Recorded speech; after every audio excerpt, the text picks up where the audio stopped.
ओम श्री कल की अगस्तीसाय नमो नमः। 48वां दिन 108 दिवसीय आत्म गायत्री श्री चक्र साधना करने वाले प्रिय शिष्यों को श्री ब्रह्मेश्वर का अनुग्रह भाषण। ओम श्री ब्रह्मेश्वराय नमो नमः। ईश्वर के अंश श्री ब्रह्मेश्वर का पूर्ण आशीर्वाद सभी को प्राप्त हो। पारे का कण सर्वशक्तिमान अणुओं का प्रतिनिधित्व करता है। मनुष्य के आत्मा में कई अनगिनत पारे के कण मौजूद होते हैं। वे सभी ईश्वर के अंश ही हैं। लेकिन जो ईश्वरांश मनुष्य के सिर में स्थित होती है और जो शिव शक्तियां शिवांश के रूप में प्रकट होते हैं, दोनों के बीच में अंतर है। यानी शिव के अंदर से जो एक एक शिवांश प्रकट हो रही है हर दिन, वो अलग है। हमारे सिर के अंदर से निकल रहे शिवांश अलग है। यानी दोनों एक ही है, लेकिन शक्तियों में अंतर है, क्योंकि ये मनुष्य शरीर के अंदर है और इन्हीं को शक्तियों की वो प्रदान कर रहे हैं शिव से निकलने वाले सभी शिवांश। ये हमें सबको हर मैसेज में हमें पता चल रहे हैं कि हर एक शिवांश बाहर निकल कर हमारे अंदर जो शिवांश है उसके साथ मिलकर शक्तियां प्रदान कर रही हैं। इसलिए दोनों में अंतर है। एक होने पर भी दोनों में अंतर है। जो शिवांश बाहर प्रकट होती है, उनमें कई पारे के कण एक जैसा शक्तियों वाला मौजूद होते हैं।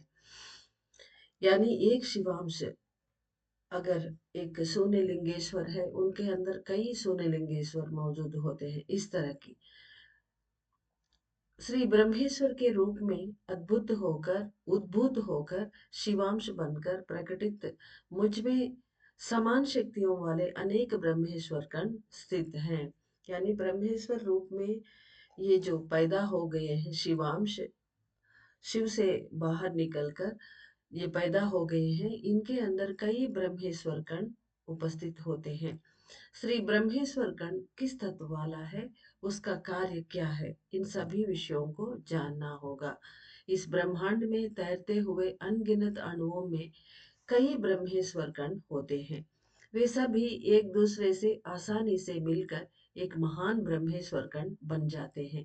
जैसे मनुष्य सभी मिलकर जीते हैं, यानी मनुष्य सभी मिलकर जीते हैं और वो मानव जाति कहलाती है। इसी तरह कई अनगिनत एक जैसा शक्ति वाला, एक जैसा तत्व वाला अणु एक साथ एकजुट हो जाते, एक अणु बन जाता है, तब उसका उस तत्व के अनुसार एक नाम दिया जाता है। और अब ब्रह्मेश्वर कह रहे हैं कि उनके जैसा समान शक्ति वाले ब्रह्मेश्वर कण कई अंतरिक्ष में मौजूद होते हैं। वो सब एक होकर एक महान शक्तिशाली ब्रह्मेश्वर कण बन जाता है। कई युगों से इस धरती पर रहने वाले मानव जाति से प्रकट हो रहे आत्मकण अपने जैसा समान शक्तियों वाले अणुओं से मिल जाते हैं। यानी जो अब हो रहे वो बात कह रहे हैं कि हमारे अंदर जो मौजूद आत्मकण है, वो एक एक दिन एक निकल रही है, उसके समान वाले अणु से वो मिल जाते हैं। यानी शिव से भी सेम अणु बाहर जब निकलते हैं तो सेम अणु मिल जाते हैं। और उनके अंदर भी जो अम, शिवांश है, उनके अंदर भी कई उस शिवांश जैसा ही सेम शक्तियां वाला, ऊर्जा वाला अनेक कण मिलकर एक महान वो शिवांश बन जाते हैं। कई युगों से इस धरती पर रहने वाले मानव जाति से प्रकट हो रहे आत्मकण अपने जैसा समान शक्तियों वाले अणुओं से मिल जाते हैं। मैं श्री ब्रह्मेश्वर भी उसी तरह एक समान शक्ति वाले ब्रह्मेश्वर कणों का समाहार ईश्वरीय शक्ति हूँ। मनुष्यों के सिर में मौजूद ब्रह्मेश्वर कणों से मैं आसानी से मिलकर शक्तियों को प्रदान करता हूँ। इस समय जो लोग श्री चक्र ध्यान साधना कर रहे हैं, उनके सिर में स्थित ब्रह्मेश्वर कण से मिलकर मैं कार्य करूंगा। यानी हम लोग जो श्री चक्र साधना कर रहे हैं, हमारे सिर में वो जो ब्रह्मेश्वर कण है, उनसे ये मिल मिल जाएंगे। सबसे पहले मेरे तत्व के बारे में जान लीजिए। हर एक अणु में अलग अलग प्रकार की ऊर्जा होती है। ऐसा इसलिए होता है कि उसमें मौजूद पारे कांति के ईंधन से भरा आम्ल विभिन्न प्रकार का कार्य करती है। यानी जो आम्लीय शक्ति स्रावित होती है ईंधन के रूप में हर एक अणु में, वो जो काम करती है वो अलग अलग प्रकार के होते हैं। इसलिए अणु भी अलग अलग तत्व रखते हैं। मेरे तत्व के हर एक अणु में अलग अलग प्रकार की ऊर्जा होती है। वो इसलिए अलग अलग ऊर्जा है, तो सारे पारे के कण है आत्मा अणु, लेकिन अलग अलग प्रकार के इसलिए होते हैं कि उसके अंदर का ईंधन की प्रकृति जैसा होता है, वैसे ही उनका तत्व होता है, इसलिए वो भिन्न भिन्न होते हैं। उसमें मौजूद पारे कांति के ईंधन से भरा आम्ल, जो आम्लीय रस होती है, उसकी वजह से वो भिन्न प्रकार का कार्य करती है, वो ईंधन रूपी आम्ल। इस बात को जानना होगा इस बात को जानना होगा कि प्रत्येक पारे के अणु में अलग अलग ईंधन क्यों होते हैं। अब ऊपर ये बताए हैं कि अलग अलग भिन्न भिन्न प्रकार के ईंधन आम्ल शक्ति होती है, उसकी वजह से वो जो कार्य करती है, उसकी वजह से भिन्न भिन्न होते हैं। अब ये पूछ रहे हैं कि ऐसा क्यों होते हैं, अलग अलग ईंधन क्यों रहते हैं एक एक अणु में, उसका भी हमें आंसर दे रहे हैं। अंतरिक्ष या आकाश के शून्य से पैदा हुए विद्युत चुंबकीय शक्तियां सभी अणु के रूप ले लेते हैं। यानी अणु कैसे बनते बता रहे हैं। ऊपर जो अंतरिक्ष में आकाश में जो शून्य है, उससे पैदा होते हैं ये इलेक्ट्रिक और मैग्नेटिक शक्तियां। उनके वो ही स्वयं कुछ प्रक्रिया वहां चलती है, उससे अणु बनते हैं, वो ही स्वयं। और और हर एक अणु में भिन्न भिन्न अनुपात में चुंबकीय और विद्युत शक्तियां भर जाते हैं। यानी जिन शक्तियों से द्वारा अणु बनते हैं, वो अणु अपने अंदर ये जो विद्युत और चुंबकीय शक्तियां जिनसे वो बने हैं, वो शक्तियों को अंदर ले लेते हैं, लेकिन अलग अलग अनुपात में लेते हैं, रेशियो अलग होती है। किसी में विद्युत शक्तियां कम या ज्यादा, और किसी में चुंबकीय शक्तियां मैग्नेटिक ऊर्जा कम या ज्यादा, या फिर दोनों ऐसे से लेते हैं अलग अलग अनुपात में। इसीलिए वो अलग अलग शक्तियां अंदर मौजूद होते हैं, ये बता रहे हैं। और हर एक अणु में भिन्न भिन्न अनुपात में चुंबकीय और विद्युत शक्तियां भर जाते हैं, उसके अनुसार ही उस अणु का तत्व बन जाता है। और हमें पहले भी बताए हैं, उस तत्व के अनुसार ही उसका एक नाम बनता है। क्योंकि चुंबकत्व और ऊष्मा अलग अलग प्रतिशतों में अंदर मिलेंगे, इसीलिए उनमें उत्पन्न होने वाले आम्लीय तत्व भी बदल जाते हैं। यानी अंदर जो मिलते हैं शक्तियां, जो अणु के अंदर भर जाते हैं या अणु खुद लेती है, जो भी अंदर उनके अणु के अंदर वो एंटर कर देते हैं, कैसे है वो वहां की प्रक्रिया है। तो वो जब अंदर आ जाते हैं अणु के अंदर, वो वहां अंदर मिलते हैं। वो मिलने से अंदर केमिकल रिएक्शन जो होती है, उससे वो आम्ल तत्व भी, अंदर पैदा होने वाले आम्ल जो ईंधन है, वो भी उसका तत्व भी बदलता जाता है। यदि किसी अणु में पूरी तरह चुंबकत्व यानी मैग्नेटिक एनर्जी भर जाए, तो वह अणु पूर्णतः पारद कण में परिवर्तित हो जाता है। यानी वो एक अणु जब पैदा होती है, उसके अंदर पूरे तरह अगर मैग्नेटिक एनर्जी भर जाती है, तो वो पूर्ण पारद कण में परिवर्तित हो जाता है। और यदि उनमें थोड़ी सी ऊष्मा मिल जाए, तो वह चांदी अणु बन जाता है। यानी पारे और चांदी इसलिए एक जैसा, ऐसा सफेद चमकता हुआ सफेद रहते हैं, शुद्ध सफेद में, इसलिए कि पूरे चुंबकीय तत्व होती है, लेकिन उसके अंदर थोड़ा चांदी अणु बनने के लिए थोड़ा ऊष्मा एनर्जी मिलना होगा। ऐसा अल्केमी अगर वहां अंदर बनेगी तो चांदी अणु बन जाता है।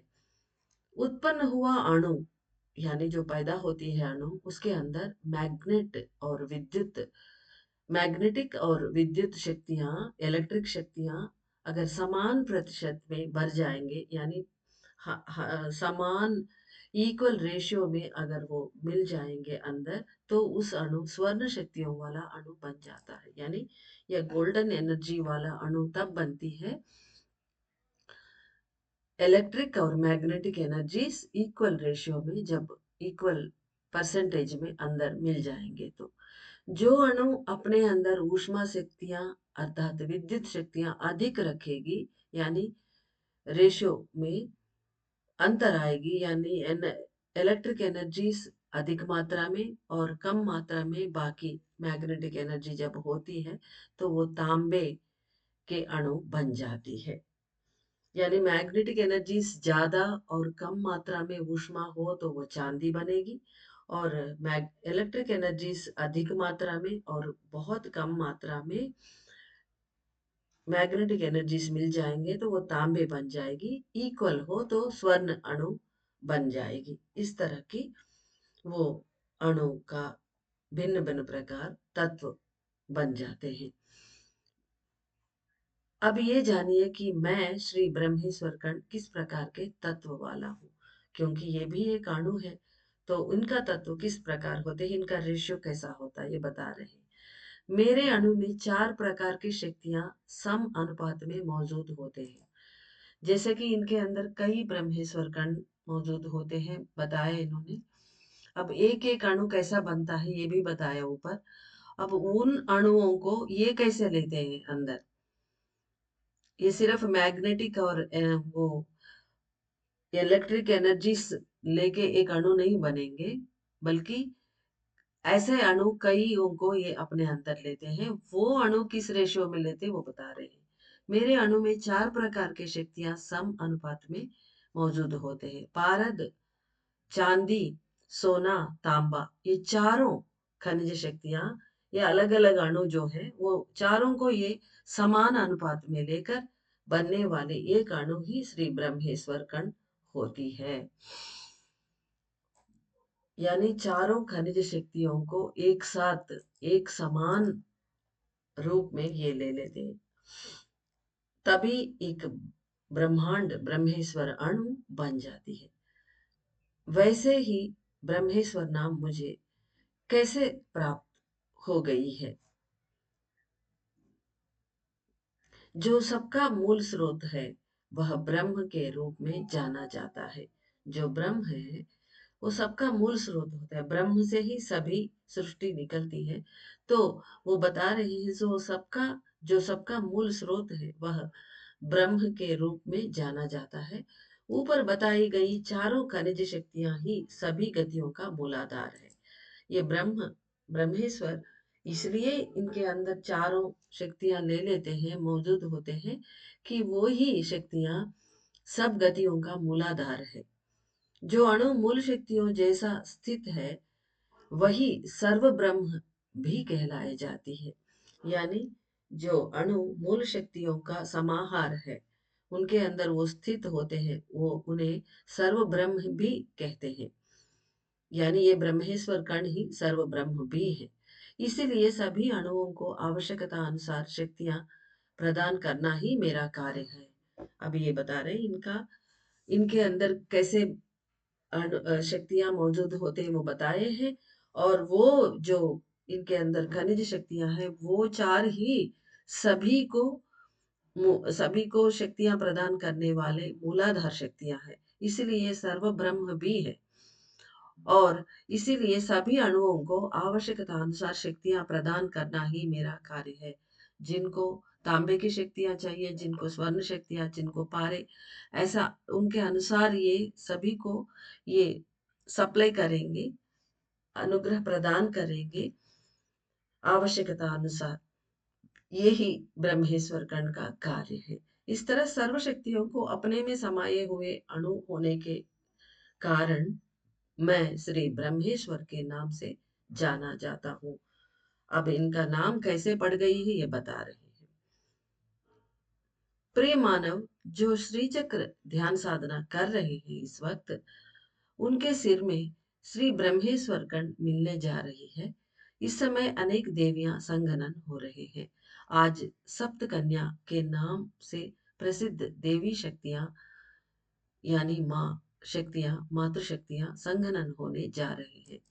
यानी सप्त कन्या जिन्हें बोलते हैं, या सप्त मातृका भी इन्हें बोलते हैं, ये आज जो ब्राह्मी, माहेश्वरी, कौमारी, ऐन्द्री, चामुंडी इत्यादि, वाराही, ये 7 कन्या है जैसा प्रसिद्ध है। ये देवी शक्तियां आज संगनन होने जा रही हैं, लेकिन यह कार्य एक ही दिन में संपन्न नहीं होगा। यानी एक दिन में परिसमाप्ति होने वाली नहीं है काम। शक्तियां सभी धीरे धीरे संगनन हो रहे हैं या हो जाएंगे। इनके संगनन होने, परिसमाप्ति होने के लिए कुछ समय लगेगा, यानी कुछ टाइम लगेगा इनको पूरी तरह संगनन होने के लिए। लेकिन मेरे शक्तियां पिघल कर कार्यरत होंगे। यानी आज का दिन ये सप्त कन्या अंदर जा रहे हैं, संगनन होने जा रहे हैं। धीरे धीरे होगा ये काम, उसका टाइम लगेगा। लेकिन आज के दिन ब्रह्मेश्वर कण ऊपर आकर, बाहर निकल प्रकट होकर ये पिघल कर काम शुरू करेंगे अपना। ये बता रहे हैं। सबसे पहले मेरा ताम्र शक्तियां पिघलेंगे। इनके पिघलने का एक प्रक्रिया बता रहे हैं। ये ये भी एकदम से नहीं पिघलेंगे। ये हम हर मैसेज में सुनते आ रहे हैं। इनका टाइम लगता है। ये शुरुआत करेंगे, 108 दिन तक इनका काम चलता रहता है अणुओं का। अब इनका जब बता रहे हैं कि इनका और भी समय लगेगा। सबसे पहले मेरा ताम्र शक्तियां पिघलेंगे। मैं पूरी तरह से पिघल कर रक्त में मिल जाऊंगा। यानी ये वैसे बता रहे हैं, ये पूरी तरह मिलकर रक्त में मिल जाएंगे। कैसे मिल जाएंगे ये प्रक्रिया बता रहे हैं। सबसे पहले मेरा ताम्र शक्तियां पिघलेंगे। इनके अंदर 4 खनिज हैं, वो एक के बाद एक मिलेंगे। सिर्फ मेरे मूल केंद्र गर्भ बीज घन स्थिति में रहकर ऊपर चले जाएंगे। ये बड़े रहस्य ऐसे बातें बता रहे हैं, और गूढ़ बातें, मतलब ऐसे लाइंस में पूरी तरह समझ में नहीं आने जैसा बता रहे हैं। ये बता रहे हैं पहले इनके ताम्र शक्तियां पिघलेंगी, इसका मतलब पूरी तरह नहीं मिलेंगे। लेकिन बता रहे हैं मैं पूरी तरह से पिघल कर रक्त में मिल जाऊंगे। यानी ये ताम्र के भाग जो है वो पूरी तरह रक्त में मिलना शुरू होगी। वो भी एक दिन में नहीं होगी। और तो और इनके मूल केंद्र में जो गर्भ बीज है, न्यूक्लियस है, जो मेन आत्मशक्ति है, वो घन स्थिति में रहेगी, सॉलिड स्टेट में रहकर ऊपर चली जाएगी। यानी अभी नहीं, ये पूरा चारों शक्तियां हमारे अंदर पिघल कर रक्त में मिल जाने के बाद, ये काम पूरा समाप्त होने के बाद ये जो ऊपर चले जाएंगे, तब इनके अंदर स्थित मूल गर्भ बीज जो है वो घन स्थिति में रहेंगे। ऐसा हमें समझना चाहिए। इसलिए बार बार इसको पढ़कर हमें समझना चाहिए, इन सत्यों को जानना चाहिए। मेरे ताम्र शक्तियां पूरी तरह पिघल कर बाहर निकलने में एक मंडल काल की अवधि लगेगा। यानी 48 दिन का समय लगेगा ये ताम्र शक्तियां पिघलने के लिए। सिर्फ एक शक्ति इनके अंदर जो मौजूद है, ये महान ब्रह्मांड अणु है, इसलिए इतना समय लगेगा। ये मेरे ताम्र शक्ति पूरी तरह पिघल कर बाहर निकलने में, और उसके बाद हमारे रक्त में मिलने के लिए भी एक मंडल काल की अवधि लगेगा। उसके बाद दूसरा एक मंडल काल अवधि में मेरा स्वर्ण शक्तियां, फिर और एक मंडल काल अवधि में मेरे चांदी की शक्तियां, आखिरी में एक मंडल काल अवधि में मेरे पारे की शक्तियां पिघल कर बाहर आएंगे और अंदर मिल जाएंगे। यानी हमारे सिर में मिल जाएंगे। इन प्रक्रियाओं को कैसे जान सकते हैं? ये सभी शक्तियां कौन से काम करेंगी जानना चाहिए। सबसे पहले पिघल कर बाहर निकल आने वाले ताम्र शक्तियां अंदर मिलने से आपके रक्त के सभी अशुद्धियां निकाली दी जाएंगी, यानी अशुद्धियां निकल जाएंगे। इसके कारण आपके त्वचा में थोड़ा पीड़ा हो सकती है, यानी स्किन में इसका प्रभाव पड़ेगा। लेकिन अशुद्धियों को निकल जाने की सत्य को समझेंगे तो इसे आसानी से स्वीकार कर सकते हैं। यानी हम घबराने की कोई बात नहीं। वो बता रहे हैं कि अगर हम ये धारणा करें अशुद्धियां निकल रही हैं, अशुद्धियों को निकल जाने की सत्य, वो अगर हम समझ सकते हैं ठीक से, तो आसानी से हम एक्सेप्ट करके ये प्रक्रिया होने देंगे। यानी हम रोकेंगे नहीं इसको। हम रोक नहीं सकते वैसे भी, लेकिन अगर हम इस तरह की अंदर भावना रखेंगे कि नहीं नहीं ये सब मुझे नहीं चाहिए, तो बाधा डालते हैं हम उस प्रक्रिया में। इसलिए बोल रहे कि एक्सेप्ट इट। इस असुविधा के लिए एक उपाय है। आप सभी श्री चक्र पूजा करने वाले स्थान पर एक तांबे के बर्तन में पानी भरकर रख दीजिए, यानी थोड़ा बड़ा रखना है, क्योंकि हमारे पास ये तांबे के अगर लोटा बहुत छोटा होता है जो रोज रखते हैं वो, लेकिन बड़ा चाहिए, अभी बड़ा बर्तन। अगर ऐसा सुविधा नहीं है तो आजकल मार्केट में तांबे के वो बॉटल्स मिल रहे हैं। वो कितना शुद्ध है पता नहीं, लेकिन फिर भी वो, अगर तांबे के लोटे या बर्तन बड़ा है, पॉट की तरह किसी किसी के घर में होते हैं, सूर्य को अर्घ्य चढ़ाते हैं लोग, अगर वैसा हमारे पास पड़ा हुआ है तो बहुत बेस्ट है। नहीं तो आजकल मार्केट में हम मंगवा भी सकते हैं ऑनलाइन, ये क्या बोलते हैं, बॉटल्स, तांबे के बॉटल्स मिलते हैं। वो प्योर अगर हम मंगवाएंगे तो उससे काम चलेगा। श्री चक्र पूजा करने वाले स्थान पर एक तांबे के बर्तन में पानी भरकर रख दीजिए। पूजा के बाद उसी पानी को पूरा दिन सेवन कीजिए, यानी पूरे दिन हम पीने वाले पानी, तांबे वाली पानी ही पीने के लिए वो कह रहे हैं, ताकि हम we can fight with that. जब अशुद्धियां बाहर निकलेंगे तो त्वचा में जो हमें पीड़ा होगी उसके लिए बता रहे हैं। इस प्रकार रोज कीजिए। ऐसे करने पर अशुद्ध उष्णता बाहर निकलने पर, यानी वो प्रक्रिया जब होगी तो ऐसे करने पर जो शुद्ध अशुद्ध उष्णता बाहर निकलेगी। जो अंदर प्रक्रिया जब होती है, तांबे की शक्ति अंदर मिलेगी तो चेंजेस आएंगे हमारे रक्त में। तो वो क्लीन हो रहे हैं अंदर प्रक्रिया, जब क्लीन होगी तो बाहर अशुद्ध उष्ण बाहर निकलती रहती है। वो उष्ण वो उष्ण शक्ति बाहर जब निकलती है त्वचा को प्रॉब्लम होगी। वो बता रहे हैं ऐसे करने पर, ऐसे तांबे के लोटे में पानी पीने पर अशुद्ध उष्णता जब बाहर निकलने पर जो त्वचा की असुविधा होगी उसमें राहत मिल जाएगी, पीड़ा कम होगी। उसके बाद स्वर्ण शक्तियां जब रक्त में पिघल कर मिल जाएंगे, यानी नेक्स्ट जो शक्तियां, वो मंडल के बाद दूसरा मंडल शुरू हो रही है, स्वर्ण शक्तियां शुरू होंगी हमारे रक्त में मिलने के लिए पिघल कर। तब क्या होगा, उस समय शरीर में गर्मी अधिक होगा, रक्त में भी उष्णता अधिक महसूस करेंगे, लेकिन इससे कोई आपत्ति नहीं है। रक्त में अधिक हो रहे ऊष्मा को कम करने के लिए आप सभी लोग हल्दी की घांट को इस्तेमाल कीजिए। अगर कच्चा हल्दी घांट ऑनलाइन में मिल जाए तो बेस्ट है। उसके उसका उसको पीस कर थोड़ा थोड़ा डालकर पी सकते हैं, लेकिन अगर नहीं मिले तो प्योर कच्चा हल्दी का पाउडर भी मिलती है, अंदर खाने वाली हल्दी जो हम किचन में यूज करते हैं। पूरे शरीर में स्वर्ण ऊर्जा का संचार करने के लिए गर्म पानी में हल्दी डालकर पिए, सूर्योदय के पूर्व पी लीजिए।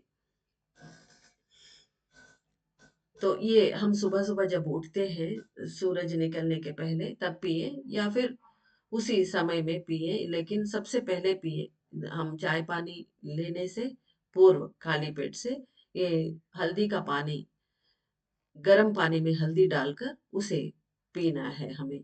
तो इससे क्या होता है, रक्त में अधिक तापमान जो है वो धीरे-धीरे कम होगा और ये ऑक्सीडेंट ऐसे काम करेगी ये। तो ये रक्त में अधिक ऊष्मा को कम भी करेगी और पूरे शरीर में ये सोने की शक्तियाँ प्रवाहित होने में भी हमारा काम आ जाएगी। तीसरे, चांदी की शक्तियाँ। ये जब ये शक्तियाँ रक्त में मिलने पर शरीर के अंगों के अंदर अशुद्धियों को दूर कर देगी। साथ ही माया, कर्मा, अहंकार के पर्दों को भी हटाएगी। यानी जब चांदी की शक्तियाँ अंदर मिलेंगे, ये भी एक मंडल काल तक और शरीर के अंगों के यानी बॉडी पार्ट्स अंदर हो या बाहर, सभी बॉडी के पार्ट्स के अंदर जो अशुद्धियाँ इकट्ठा है हमारे अंदर, उनको बाहर फेंक देगी और साथ-साथ माया, कर्मा और अहंकार के जो पर्दे होते हैं, ये भी हट जाएँगे। इस प्रक्रिया से मन विचलित होकर मानसिक पीड़ा का थोड़ा अनुभव कर सकते हैं। यानी चांदी की शक्तियाँ यानी चंद्र देव से जो पूर्णिमा के दिन निकलते हैं, सारे अ, चाँदनी में जो रोशनी है, पूर्ण चंद्र निकलने पर बहुत लोगों को मानसिक तनाव सा महसूस करते हैं, मूड कुछ अजीब सा हो जाता है। समुंदर में भी ये टाइड्स लाती है। तो ये मन चंद्र मन का कारक है। तो चंद्रमा तो पूर्णिमा के दिन इस तरह की इंसानों के मन का हालत होती है। तो अब वही चांदी शक्तियाँ डायरेक्टली हमारे रक्त में इंजेक्ट हो रहे हैं। अब सोचिए कितना अंदर हमारे अंदर चेंजेस आएगा। तो बता रहे इस प्रक्रिया से मन विचलित होकर मानसिक पीड़ा का थोड़ा अनुभव कर सकते हैं। इस भावना करते हुए आपको शांत चित्त होकर रहना होगा कि अशुद्धियाँ दूर हो रही है। हमें फिर ये धारणा करना है कि हाँ, मेरे अंदर अशुद्धियाँ दूर हो रही है, इसलिए ऐसा भावना करते हुए हमें शांत बैठना है, शांत चित्त होना है। मानसिक पीड़ा होगी, लेकिन कोई जाप-वाप करते हुए हम इसको हैंडल करना है। भौतिक रूप से तुलसी के पत्तों को पानी में थोड़ी देर भिगोकर उस पानी का सेवन करें। ये थोड़ा बहुत हमें हेल्प करेगी। बाकी हमें अशुद्धियाँ दूर हो रही है, इस भावना मन में लाकर शांत चित्त होकर बैठना है भगवान के सामने या फिर हम कोई भी काम करते हुए ज़्यादा हम विचलित ना हों, ऐसा हमें मैनेज करना है। अब इस तरह चांदी की शक्तियों को हम हैंडल करेंगे। आखिरी एक मंडल अवधि में प्रकट होने वाले पारे की शक्तियाँ जब रक्त में मिलेंगे, तो ज्ञान की वृद्धि होगी। अब पारे की शक्तियाँ इतने अद्भुत है कि हमें ज्ञान की वृद्धि होगी। में कांति भी शरीर में प्रवाहित होगी। अंततः श्री ब्रह्मेश्वर गण की कृपा से अंततः श्री ब्रह्मेश्वर गण की कृपा से आपका शरीर प्रकाशवान होगा। हर प्रकार की शक्तियाँ मिल जाएँगे क्योंकि ब्रह्मेश्वर कण चारों शक्तियाँ हमारे रक्त में मिला रही है और हमारे अंदर अशुद्धियाँ निकाल फेंक रही है, तो हमें पूरी शक्तियाँ मिल रही हैं। जो शक्तियाँ जो मूल तत्व है वो सभी हमें मिल रही हैं। इसलिए हमारे शरीर प्रकाशवान होगा और हर प्रकार की शक्तियाँ हमें मिल जाएँगे। शक्तियों की कोई कमी नहीं होगी। हम हमारे अंदर शक्तियों का भंडार होगा। लेकिन ये सभी केवल श्री चक्र ध्यान साधना करने वालों को ही उपलब्ध होंगे। यानी ये जब चल रही है, ये सभी को प्राप्त नहीं होंगे।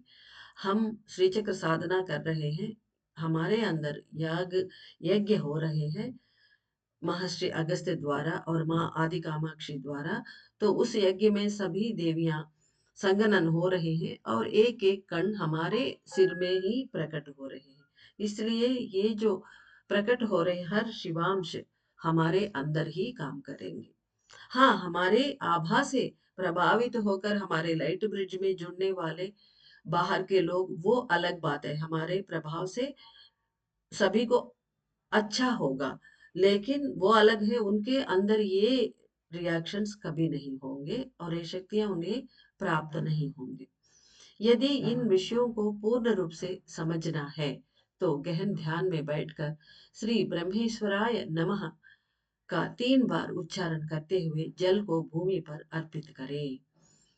यानी 3 बार हाथ में जल लेकर ब्रह्मेश्वराय नमः करते हुए पानी को नीचे डालना है और सभी बात समझ में आ जाएगी।